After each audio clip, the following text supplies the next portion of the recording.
Historical criticism, also known as the historical critical method or higher criticism, is a branch of literary criticism that investigates the origins of ancient text in order to understand the world behind the text. The primary goal of historical criticism is to ascertain the text's primitive or original meaning in its original historical context and its literal sense or sensus literalis historicus. The secondary goal seeks to establish a reconstruction of the historical situation of the author and recipients of the text. This may be accomplished by reconstructing the true nature of the events which the text describes. An ancient text may also serve as a document, record or source for reconstructing the ancient past, which may also serve as a chief interest to the historical critic. In regard to Semitic biblical interpretation, the historical critic would be able to interpret the literature of Israel as well as the history of Israel. In 18th-century biblical criticism, the term higher criticism was commonly used in mainstream scholarship in contrast with lower criticism. In the 21st century, historical criticism is the more commonly used term for higher criticism, while textual criticism is more common than the loose expression lower criticism.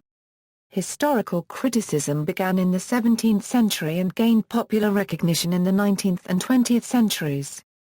The perspective of the early historical critic was rooted in Protestant Reformation ideology, inasmuch as their approach to biblical studies was free from the influence of traditional interpretation. Where historical investigation was unavailable, historical criticism rested on philosophical and theological interpretation. With each passing century, historical criticism became refined into various methodologies used today: source criticism, form criticism, redaction criticism, tradition criticism, canonical criticism, and related methodologies.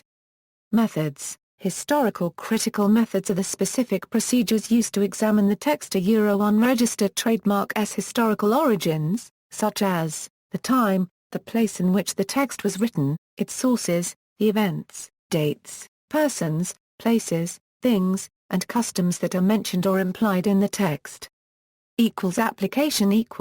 Application of the historical critical method, in biblical studies, investigates the books of the Hebrew Bible as well as the New Testament. Historical critics compare texts to other texts written around the same time. An example of this is when modern biblical scholarship has attempted to understand the Book of Revelation in its first-century historical context, by identifying its literary genre with Jewish and Christian apocalyptic literature. In regard to the Gospels, higher criticism deals with the synoptic problem, the relations among Matthew, Mark, and Luke. In some cases, such as with several Pauline epistles, higher criticism can confirm the traditional understanding of authorship. High criticism understood the New Testament texts within a historical context, that is, that they are not adamantine, but writings that express the traditio. The truth lies in the historical context. In classical studies, the 19th-century approach to higher criticism set aside efforts to fill ancient religion with direct meaning and relevance and devoted itself instead to the critical collection and chronological ordering of the source material. Thus, higher criticism, whether biblical, classical, Byzantine or medieval, focuses on the source documents to determine who wrote it, when it was written, and where. Historical criticism has also been applied to other religious writings from Hinduism, Buddhism, Confucianism, as well as the Quran. Methodologies. Historical criticism comprises several disciplines which include source criticism, form criticism, redaction criticism, tradition criticism, radical criticism. Source criticism. Source criticism is the search for the original sources which lie behind a given biblical text. It can be traced back to the 17th-century French priest Richard Simon, and its most influential product is undoubtedly Julius Wellhausen's Prolegomena zur Geschichte Israels, whose insight and clarity of expression have left their mark indelibly on modern biblical studies. Form criticism. Form criticism breaks the Bible down into sections which are analyzed and categorized by genres. The form critic then theorizes on the pericaps im Leben, the setting in which it was composed and, especially, used.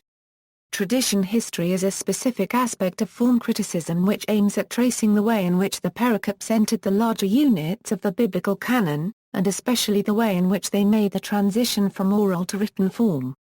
The belief in the priority, stability, and even detectability, of oral traditions is now recognized to be so deeply questionable as to render tradition history largely useless, but form criticism itself continues to develop as a viable methodology in biblical studies. Redaction criticism.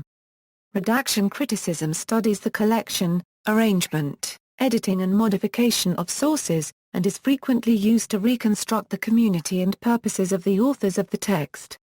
History. The Dutch scholars Desiderius Erasmus and Benedict Spinoza are usually credited as the first to study the Bible in this way.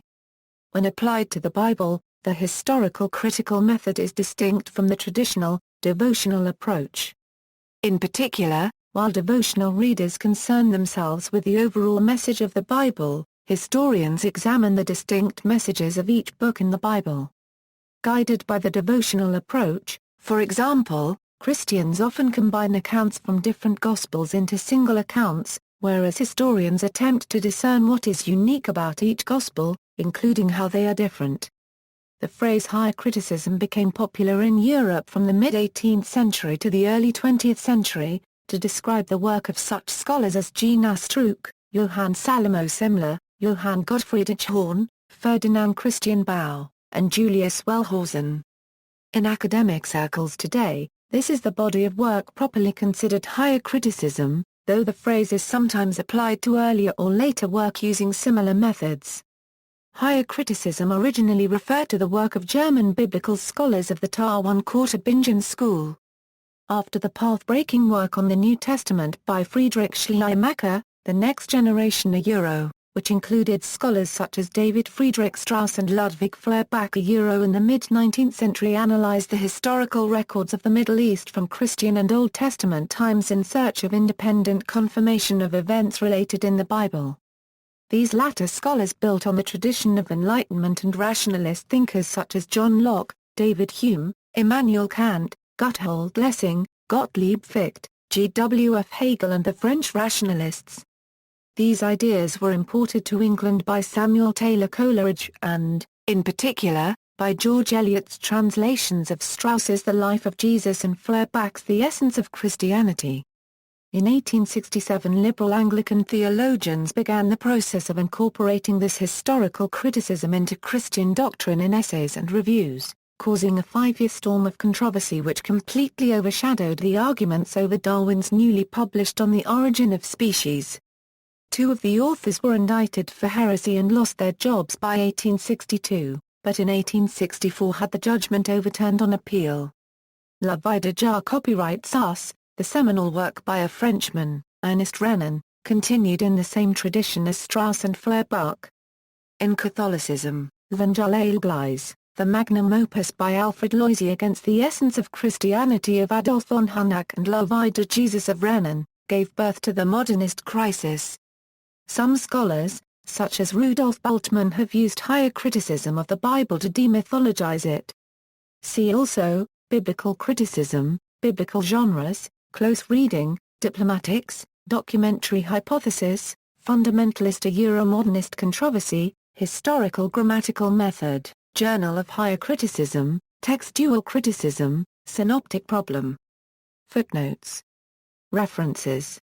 External links. Rutgers University, Synoptic Gospels Primer, Introduction to the History of Literary Analysis of the Greek Gospels, and Aids in Confronting the Range of Factors that Need to be Taken into Consideration in Accounting for the Literary Relationship of the First 3 Gospels. Journal of Higher Criticism, From the Divine Oracle to Higher Criticism, Catholic Encyclopedia article Biblical Criticism, Dictionary of the History of Ideas a Euromodernism and the Church, Teaching Bible based on Higher Criticism, Historical Criticism and the Evangelical by Grant Osborne, From the Divine Oracle to Higher Criticism from the Warfare of Science with Theology by Andrew White, 1896, Catholic Encyclopedia article Biblical Criticism, Origins of Christianity, Evidence-Based History, Dictionary of the History of Ideas, Modernism in the Christian Church. Radical Criticism, link to articles in English, Library of latest modern books of biblical studies and Biblical Criticism.